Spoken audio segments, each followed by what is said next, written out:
Hello everyone, I am Ruby. You are with Rubical academy. ये NCERT class 8 science का chapter 2 पे based ये MCQs है। तो आइए एमसीक्यूज़ को देखते हैं। Choose the incorrect statements. Bacteria, fungi, protozoa, viruses and some algae are 5 major groups of microorganisms. तो यहाँ पर जो वायरस है ये नहीं होगा, ठीक। यहाँ पर 4 मेजर ग्रुप होंगे, बैक्टीरिया, फंगी और प्रोटोजोआ और कुछ एल्गी का ये 4 मेजर ग्रुप है, ठीक। Viruses reproduce only the inside cells of host organisms, hence they can be called as living and microscopic। ठीक, पहला भी गलत है, दूसरा भी गलत है। Cold, influenza, polio, TB are caused by viruses. तो यहाँ पर टीबी जो है ये वायरस नहीं होता है, बैक्टीरिया से होता है, और बैक्टीरिया जो है वो है ट्यूबरक्लोसिस बैक्टीरिया। तो टीबी एक बैक्टीरियल डिजीज़ है। तो यहाँ पर पूछा गया कि इनकरेक्ट क्या है, तो सभी इनकरेक्ट हैं, ऑल ऑफ द अबव यहाँ पर सही आंसर होगा। Question number 2. Choose the correct statements.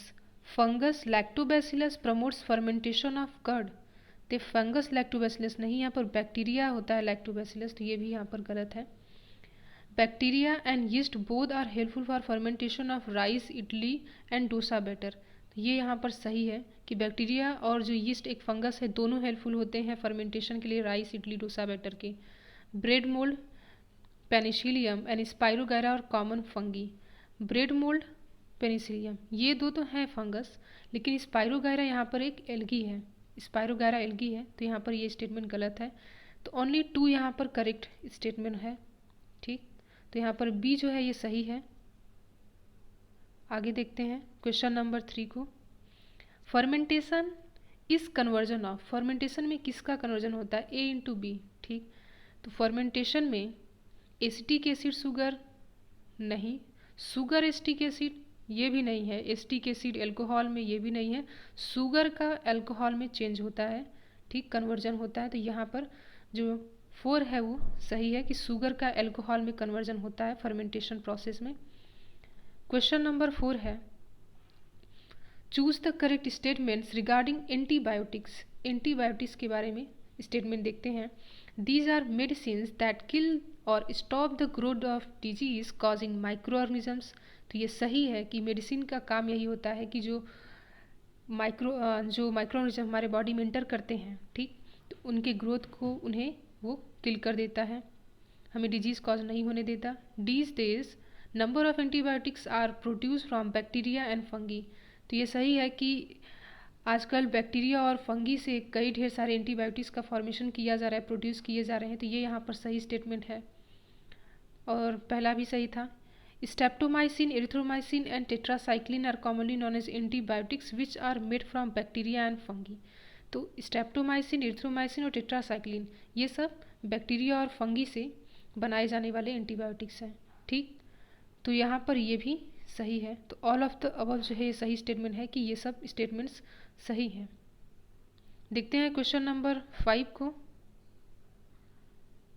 Match the columns, ठीक। तो फर्मेंटेशन देखेंगे कि कौन सा किसने दिया है। तो फर्मेंटेशन किसने दिया है? तो फर्मेंटेशन अलेक्जेंडर फ्लेमिंग ने दिया है, ठीक।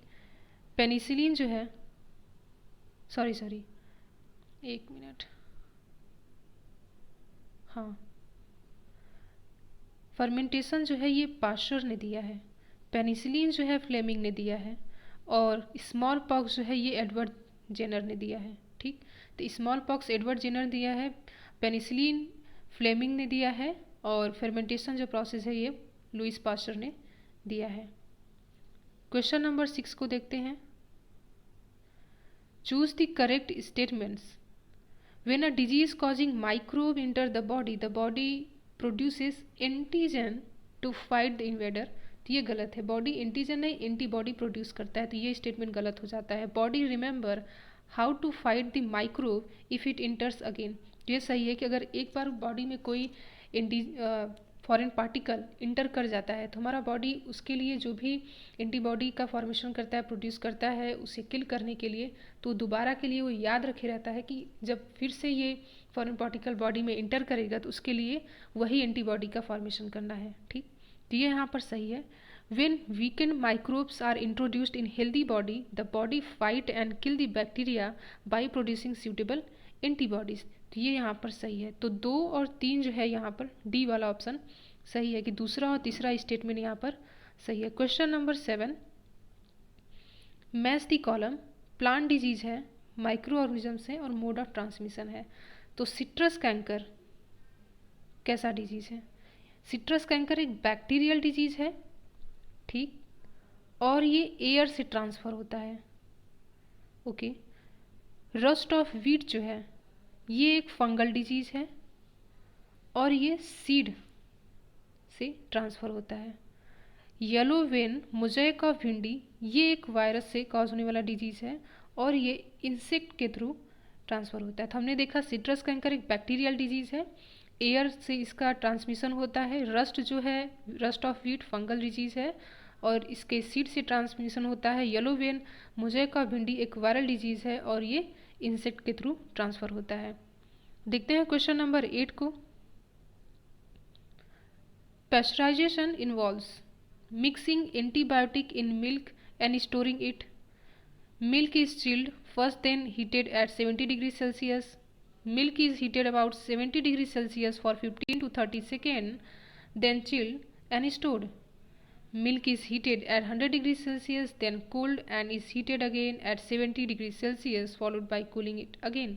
तो यहाँ पर कौन सा स्टेटमेंट सही है पेस्चराइजेशन के बारे में? तो यहाँ पर जो तीसरा स्टेटमेंट है कि milk is heated about 70 degree Celsius for 15 to 30 second then chilled and stored. तो यहाँ पर ये स्टेटमेंट सही है कि मिल्क को पहले 70 डिग्री सेल्सियस पर इसे गर्म किया जाता है, देन इसे चिल करके स्टोर किया जाता है।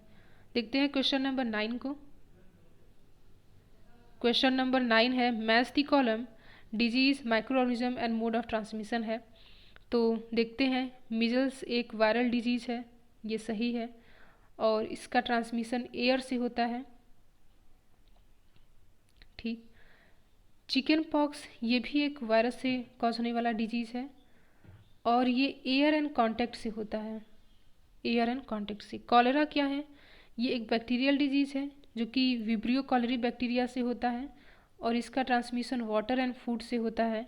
मलेरिया जो है ये एक प्रोटोजोआ से कॉज होने वाला डिजीज़ है और मॉस्किटो इसे ट्रांसफ़र करता है। तो यहाँ पर हमने ये देखा। तो ये रहे चैप्टर 2 पे बेस्ड एमसीक्यूज़। एनसीईआरटी क्लास 8 का जो साइंस है उसके 2nd चैप्टर पे बेस्ड ये एमसीक्यूज़ थे। आई होप आप लोग को एमसीक्यूज़ अच्छे लगे होंगे और आप लोग कमेंट बॉक्स में बताइएगा कि इस 9 क्वेश्चन में से यही मेजर क्वेश्चन्स थे जो कि बहुत इंपॉर्टेंट थे उस चैप्टर में। तो इन क्वेश्चन में आपने कितना सॉल्व किया और आपको अच्छा लगा। चैनल को सब्सक्राइब कीजिए, लोगों के साथ शेयर कीजिए और इस वीडियो को लाइक कीजिए। Thank you so much.